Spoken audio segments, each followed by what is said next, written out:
this. Weeks had passed since I left Plutonia, and one evening, exhausted, I simply fell asleep at the foot of a strange windmill. And when I awoke, well, that thought didn't cross my mind. I was exhausted after all. This is besides the point, my nosy canine friend. What matters is this. When I awoke, the windmill and the ground around it had been carried high into the air. What magic was this? To the magia.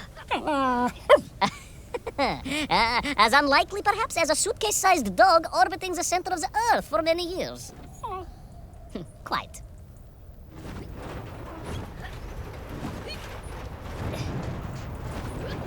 Quick as a flash, Kakmonia, my training leapt into play, and I began to paddle the strange contraption through the clouds in search of answers.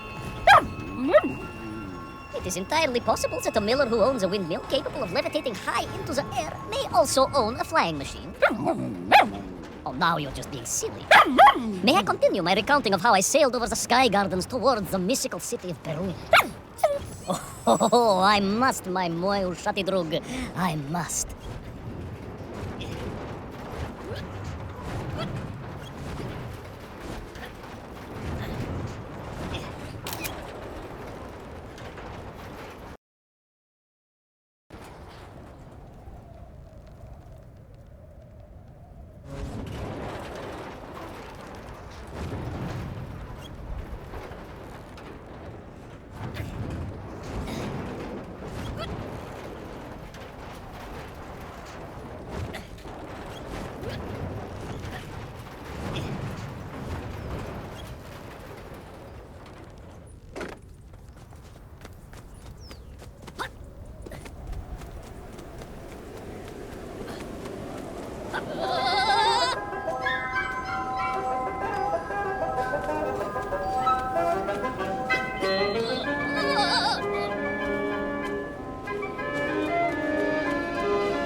What powerful emanations! What mighty gusts! What an epic squall!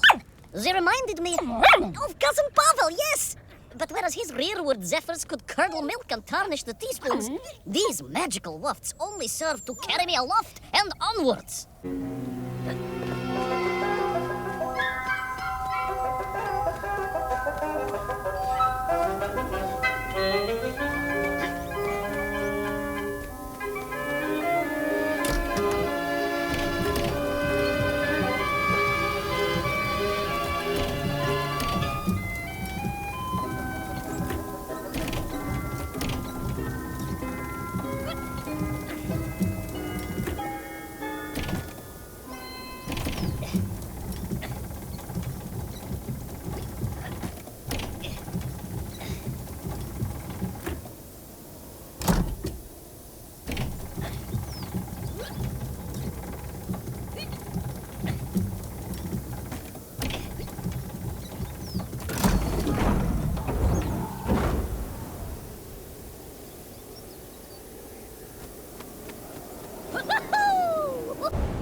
Terrible Strashnaya machina, spewing its poison into the air, had created a monstrous thing. A being, a malignant spoiler of the noble and pure, and it had taken on the form of its prey. Well, of course. No, конечно, I was the prey. The citizens of Peru had clearly long since fled the evilly sentient smog, but I inadvertently wandered into its lair. Oh, I know. Misfortune seemed to dog... Oh, sorry, I do apologize. To follow my every footstep. But no time to ponder, no time to bemoan the hand that fate had dealt me.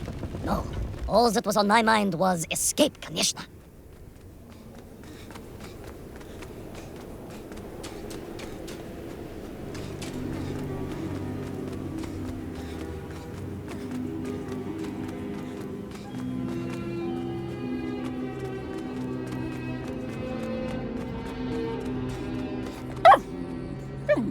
Yes, it was most interesting. The windmill seemed to be from an earlier age. Perhaps this was a devastating warning of the destructive power of unfettered industrialization. I most certainly had not forgotten about the windmills. I did not get carried away. You are missing the point. Perhaps because you were only a small dog. Oh, a brilliant, brave, spacefaring dog, of course, but a small Sabashka nonetheless. If you perhaps listened more and interrupted less, I am just getting to the explanation of the windmills.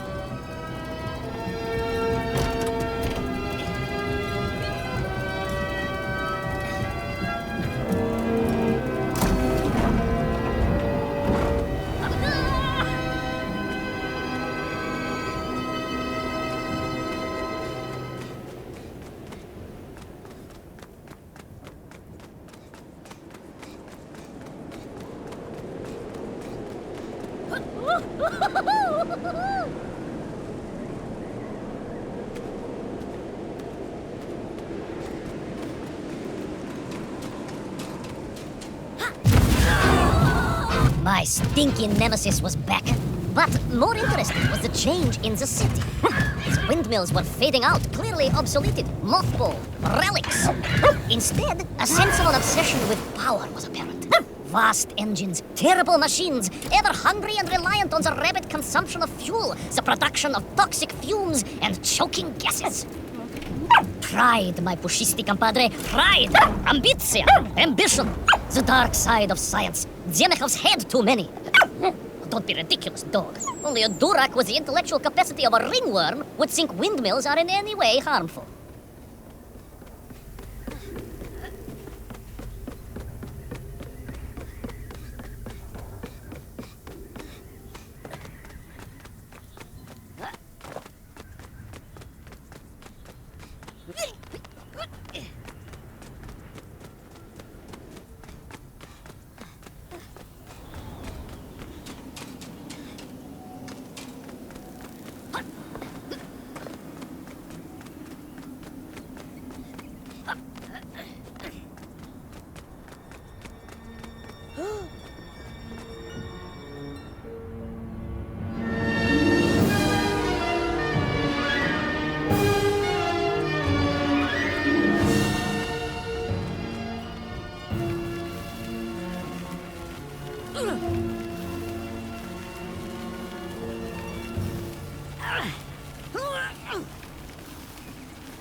Of course, you never had much of a chance to travel.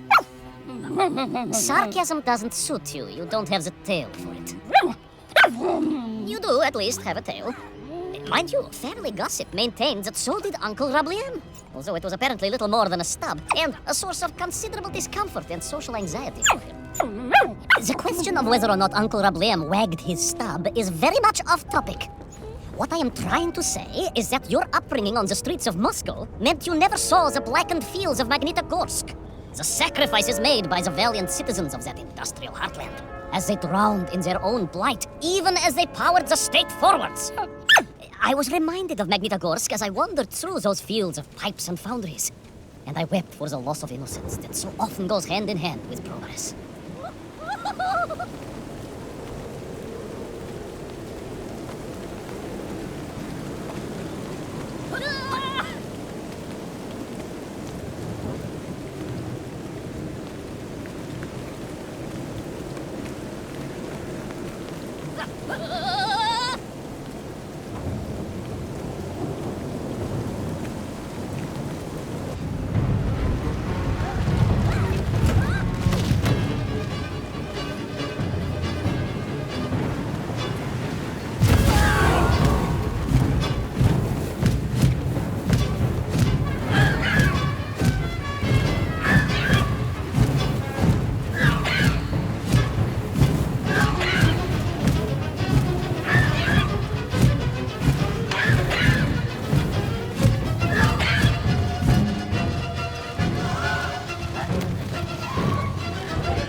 What strange metal Bielorybitsa clearly designed to swim through the air? I was amazed. And there was more. Beneath the fins, I spotted the apertures of hoses and was reminded of the time Auntie Agrafina devised a contraption to water all of her copious algae beds simultaneously with one flush of the toilet by a system of pipes and valves that ran throughout her house. Можно так сказать, in a manner of speaking, yes. Her algae were most irrigated, although her neighbor Victor was washing his trousers in the sink at the time and was bruised quite severely about the face and body. But these were no ordinary flying metal fish. They were designed to expel air, fresh air, and push back the polluted clouds.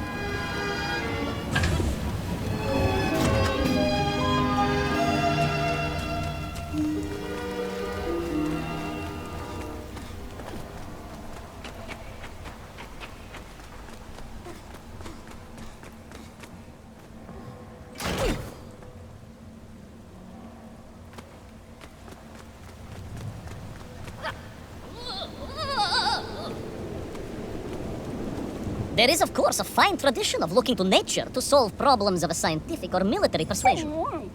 Yes, as you well know. My nephew, Sergei...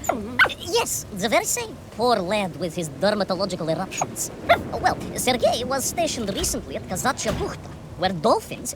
Dolphins were being trained as brilliant aquatic agents of socialism. Why not then be inspired by marine life? Why, there is a fish, I have heard, that can shoot jets of water from beneath the surface to knock its prey off little tiny twigs and into its mouth. If you were to tell the average mushroom sheriff that a dog would orbit the earth, I suspect you would receive a similarly sneering response. No, that is because you are a small, hairy hound of uncertain parentage. I, on the other hand, am a cosmonaut, the product of many months of training, and I realized the answer to pollution was here all along. The Peronians, tragically, had simply never had time to finish their fleet. If only I could find a working flying fish. If only. If only. Yes, if only.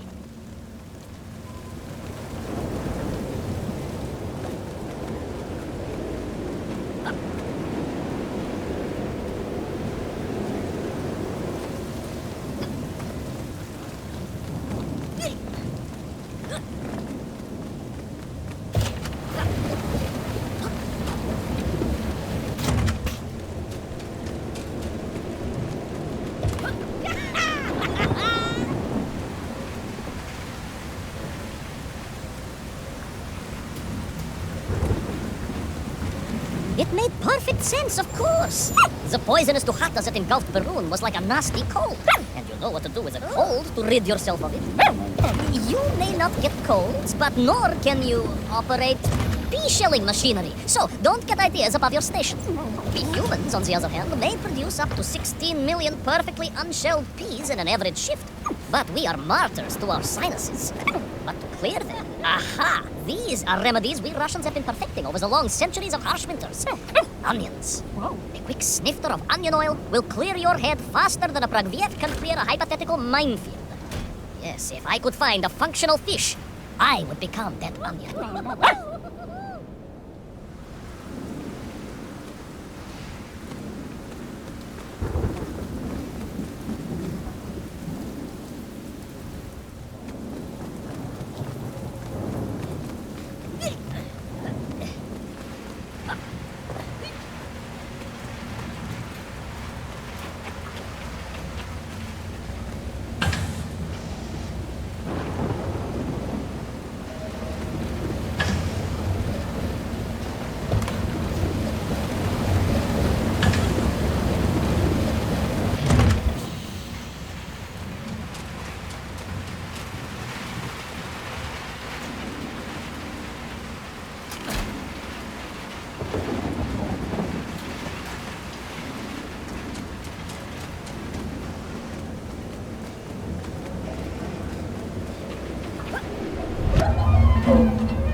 I could feel it.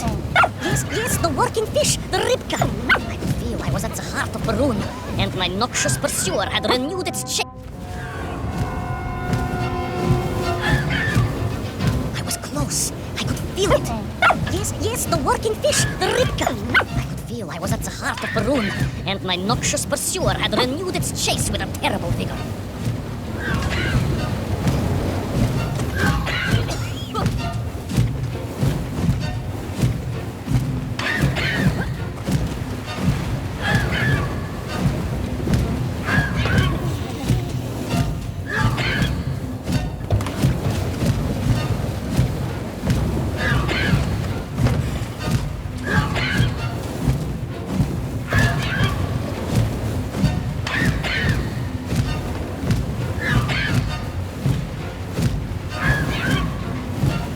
Not far now.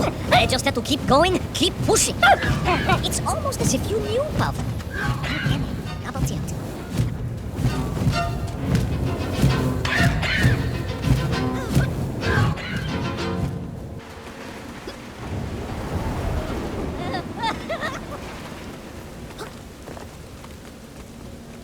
There she was, a beautiful sight, her scales shimmering in the sunlight, her fins poised for action, her onion cannons primed for a great aerial conflict unseen in the annals of human endeavor.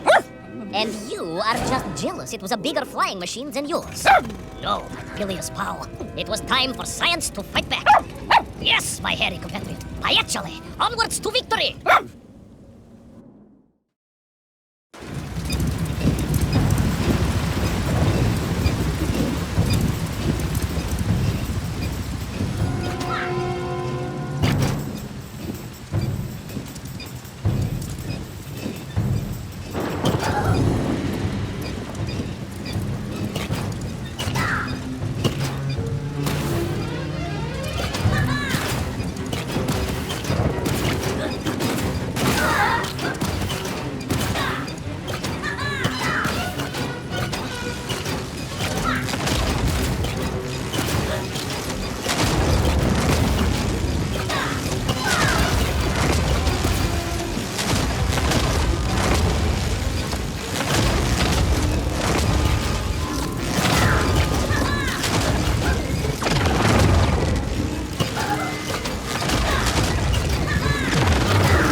found myself swooping through beautiful clear skies, the strange interior sunlight gleaming on the sides of my fishy vessel. I heard birds clear their little throats and begin their wondrous gvalt, the wind gently humming on the fins. And then, all of a sudden, under it all... Well, you see, in my hurry, it didn't even occur to me to check how much fuel was carried in the strange... With a horrible splutter, the engines choked and died. And suddenly we were plummeting downwards towards our doom. I did not. A simple mistake that many have made.